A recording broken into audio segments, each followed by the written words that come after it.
Welcome to a breezy Thursday edition of the Morning Minute. Nate Lundy, TJ Carpenter, Shawn Drotar, as we are out at Broncos training camp. Day 7 officially getting underway here in just a little bit. Guys, let's start over at Coors Field. Shawn, Tyler Chatwood was a hot pile of garbage last night. Yeah, that's pretty much where to start. Rockies gave him a 5-run lead, and it ended up falling all apart. That's eventually they scored the rest of the game, but the Rockies ended up giving up 10 in that loss. Kind of felt like the end of Tyler Chatwood's time in the rotation. I mean, it had that kind of performance that felt like there's some finality to it, and especially since the Rockies are going back and forth.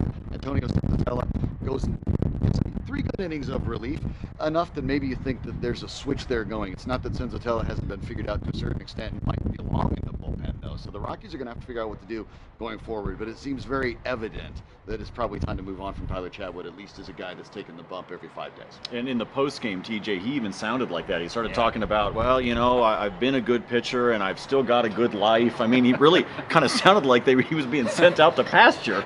Yeah, I've had a nice career. Yeah. He's only 27. But I've seen pitchers bounce back from this before. You know, Danny Duffy, who was a starter for the Royals, he got put into the bullpen after some really bad starts, but he continued to work at it and worked his way back into the rotation. Ended up getting a $40 million contract in the offseason. So this is not the end for Chatwood, but it's the end for now. And I think that if he can find a role in the bullpen, probably in long relief, I think that can really help this team moving forward still. We sit out here at Broncos training camp for day 7. I think that we all are understanding that this quarterback battle is in fact a battle, but it's an ugly one. And that neither one of them has looked good. This offense has looked bad. Sunshine pumpers was a term that got brought up on the show this morning. And when the sunshine pumpers are even criticizing the quarterback play, that's when you know that you've got a problem. Here's my question for you, Shawn. This isn't something, if these 2 guys could come out, or even one of them could come out and have a phenomenal day, and it's still not going to be enough because we need to see it strung together for a while. We're a week into camp, and I'm not seeing any improvement.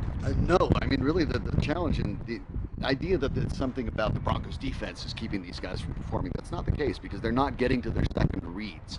They're having to turn and run, not because they're pressured, but because the progressions aren't something that they have second nature. Trevor Siemian to me looks like the same guy, which I guess it means he hasn't regressed, but there's not a lot of movement forward. Paxton Lynch looks like the same guy. That's very concerning. So I think when you look at it at the moment, if you want to call it a quarterback battle, if you look at it, it's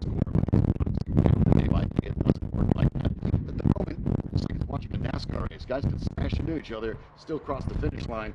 Somebody technically won, but did it matter? And after practice yesterday, TJ, we had a Vance Joseph who really short answers, not really. He looked frustrated. For sure, and you can understand why. If you're out here watching practice, Vance Joseph understandably looks at the 2 quarterbacks he has and call it a quarterback battle. It's kind of like a quarterback slap. I mean, it's just, they're just, I don't know how much of a battle it is. It's sort of like grandiose.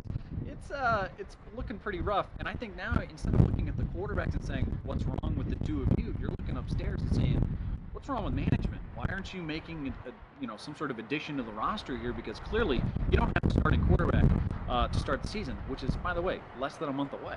What we see out there out of the quarterback play right now is exactly why teams like the Chicago Bears will pay guys like Mike Glennon a lot of money, because when you don't have one, you're in trouble.